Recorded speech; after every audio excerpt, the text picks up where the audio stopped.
Fala galera, professor Arthur Damasceno na área, estamos aqui iniciando o nosso bate-papo sobre esse direito constitucional tão maravilhoso que nós temos aí na sua preparação para o concurso que você busca. E a aula de hoje, esse nosso tópico primeiro, tratar a estrutura da Constituição, que é aquela parte bem introdutória, bem inicial, onde nós iremos discutir, analisar todo o repertório que a nossa Constituição nos apresenta no que tange a sua estrutura, né? E aí eu estou colocando aqui no nosso material, no nosso slide, já para começar, alguns dados importantes que nós desenvolveremos nesse nosso bloco. Falar da estrutura da Constituição e lembrar, em especial, do preâmbulo constitucional. A gente tem aqui como primeiro tópico a ser discutido. Falar do corpo permanente, está até ali escrito equivocadamente, né? Daqui a pouco eu vou corrigir, corpo permanente. E nós temos também o ato das disposições constitucionais transitórias. A estrutura da Constituição Federal, Constituição que nasce em 5 de outubro de 1988, traz para a gente esses três passos, essas três informações, esses três ambientes. O preâmbulo constitucional, o corpo permanente e o ato das disposições constitucionais transitórias. Vamos lá, sem muitas delongas. Bom, eu já começo aqui te apresentando o preâmbulo da nossa Constituição. E a primeira coisa que nós faremos é a leitura desse nosso preâmbulo. O que a gente encontra aqui? Nós, representantes do povo brasileiros, reunidos em Assembleia Nacional Constituinte, para instituir um Estado democrático destinado a assegurar o exercício dos direitos sociais e individuais, a liberdade, a segurança, o bem-estar, o desenvolvimento, a igualdade e a justiça, avancei, como valores supremos de uma sociedade fraterna, pluralista e sem preconceitos, fundada na harmonia social e comprometida na ordem interna e internacional com a solução pacífica das controvérsias, promulgamos, sob a proteção de Deus, a seguinte Constituição da República Federativa do Brasil. Bom, a gente percebe então que esse nosso preâmbulo constitucional, ele busca desenvolver aquilo que a nossa Constituição nos apresenta em seu corpo permanente. Nós temos várias liberdades constitucionais ali alinhavadas, inclusive quando discutindo os direitos fundamentais, a partir do nosso artigo 5º da Constituição, direitos sociais, valores relacionados à segurança, a igualdade, que é um dos pilares precípios da nossa Constituição, vários detalhes que nós encontraremos no decorrer do nosso corpo permanente, nós temos aqui, são citados no preâmbulo constitucional. O importante, e quando pinta a questão falando do preâmbulo, é algo que a gente sempre encontra, é lembrar que esse nosso preâmbulo, esse protocolo de intenções constitucionais, ele não tem força normativa.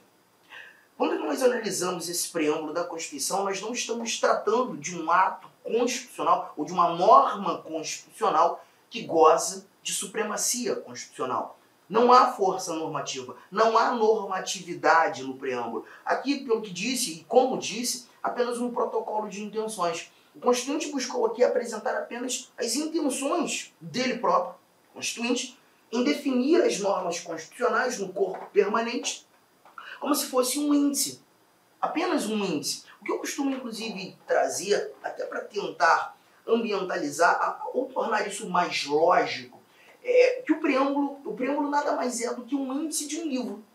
Por exemplo, se você pega um determinado livro, aquela página do índice, e toma conhecimento que na página 39 você vai encontrar o João conversando com a Maria, certamente, quando chegando à página 39 do corpo permanente do livro, você vai encontrar o João conversando com a Maria, ou deve encontrar o João conversando com a Maria. A mesma coisa você está percebendo aqui. Se nesse nosso preâmbulo, se nesse protocolo de intenções constitucionais, nós encontramos que essa nossa Constituição que virá, ela está destinada a assegurar o exercício dos direitos sociais e individuais, as liberdades diversas, segurança, bem-estar, desenvolvimento, igualdade, justiça, todos esses ambientes, assim como os demais citados aqui na nossa próxima tela, todos eles nós obrigatoriamente encontraremos no corpo permanente da Constituição.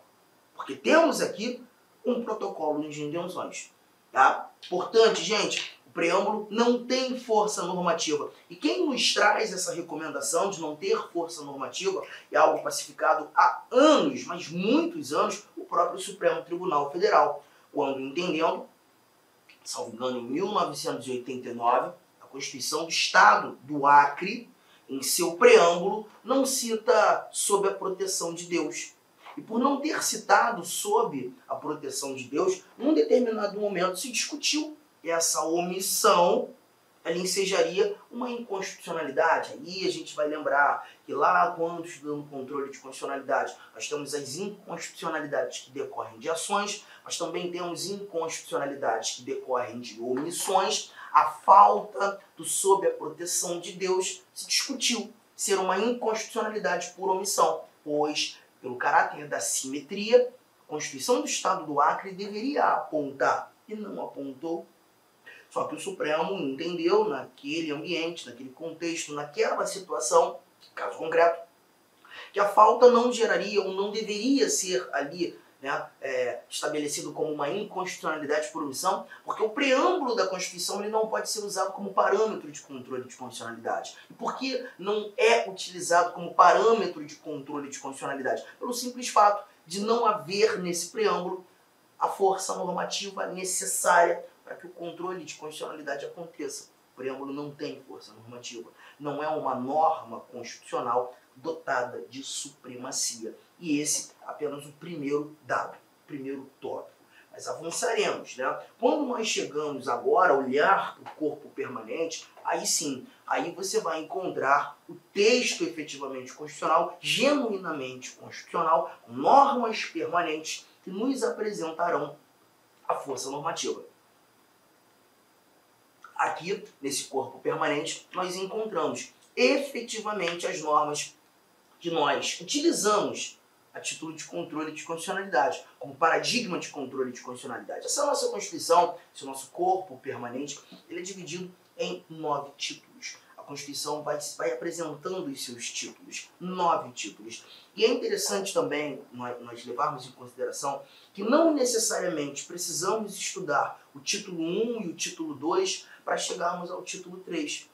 É como se nós encontrássemos nesse corpo permanente blocos autônomos de informações. Por exemplo, o título 1º, ele fala dos princípios fundamentais, está sendo citado aqui para você. Nós caminhamos do artigo 1º ao artigo 4º da nossa Constituição.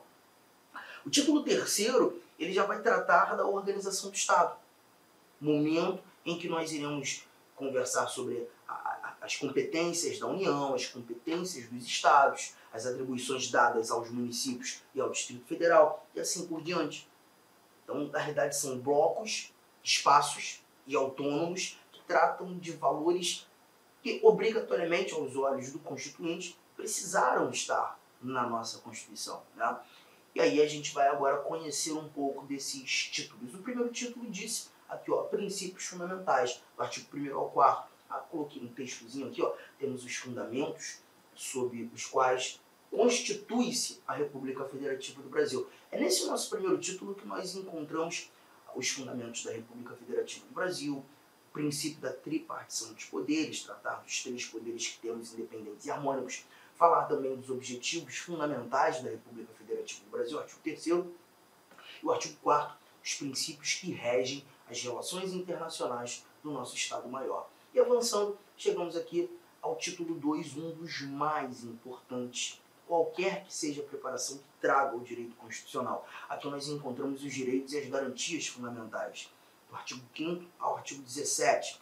E dentre os direitos e garantias fundamentais, as espécies de direitos fundamentais. Dê uma conferida comigo. O capítulo 1 fala dos direitos e deveres individuais e coletivos, o famoso artigo 5º da nossa Constituição.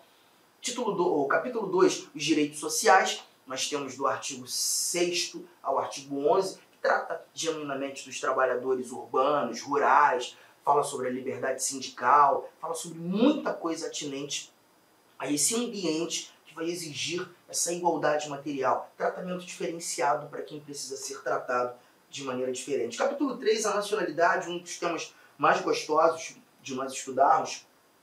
Capítulo 4, direitos políticos, e o 5, partidos políticos, o bloco dos direitos fundamentais. Avançando, Título 3, a organização do Estado. Aqui eu também coloco um texto interessante, leia comigo, diz que nesse título é definida a organização político-administrativa, ou seja, das atribuições de cada ente da federação, a União, dos Estados, do DF, dos municípios. É aqui que nós iremos estudar aquela parte que trata a competência privativa, exclusiva, comum, concorrente da União, os Estados e a competência residual, os municípios e a competência local, muito tratando aqui, né? Além disso, coloquei ali na metade, tratam das situações excepcionais de intervenção dos entes federativos. A gente tem a intervenção federal, a União intervindo nos estados e no Distrito Federal, isso tem caráter excepcional, assim como os estados também intervindo em seus municípios, mais uma vez. Com licença, meu amigo, minha amiga, eu sou o professor Lac. Inicialmente quero pedir desculpas por ter interrompido os seus estudos, mas essa aula é uma aula demonstrativa aqui do site Lac Concurso. Quero dizer para você o seguinte, que você pode assistir o restante dessa videoaula, você pode ter o material de apoio dessa videoaula e muito mais o nosso curso completaço pré-edital para o INSS. Valor do curso? O valor do curso custa 10 parcelas de R$ 45,00. E nós temos uma promoção. Essa promoção aqui, até o dia 3/6, ela custa 10 parcelas de R$ 30,00, né? Mas vamos fazer o seguinte, você que está assistindo esse vídeo, até para prestigiar, até uma forma de amenizar aí a interrupção do seu vídeo, você vai falar o seguinte, olha, você vai entrar em contato, você vai clicar aí, tem um link aí do WhatsApp, você vai falar o seguinte, eu quero a promoção, eu quero o código promocional do curso pré-edital do INSS que o professor Lac falou no vídeo. Então tem um link aqui embaixo, tá? Tem um link aqui embaixo de um WhatsApp, você vai direto para o atendimento. Lembra-se que o atendimento tem horários comerciais de atender e ali vai te fornecer um link para você pagar aí 10 parcelas de R$ 30,00. Cara, um curso super competitivo, é um curso na qual nós estamos nos dedicando muito. Inclusive, no último concurso, 2016, eram 2.200 vagas, salvo engano, e nós tivemos 204 pessoas, alunos, que nós ajudamos a ser aprovado nesse concurso. 204 pessoas. Cara, então o curso nosso é muito bom, é o melhor custo-benefício. Eu peço para vocês aí um voto de confiança. Meus amigos, um forte abraço, espero vocês. Tchau, tchau.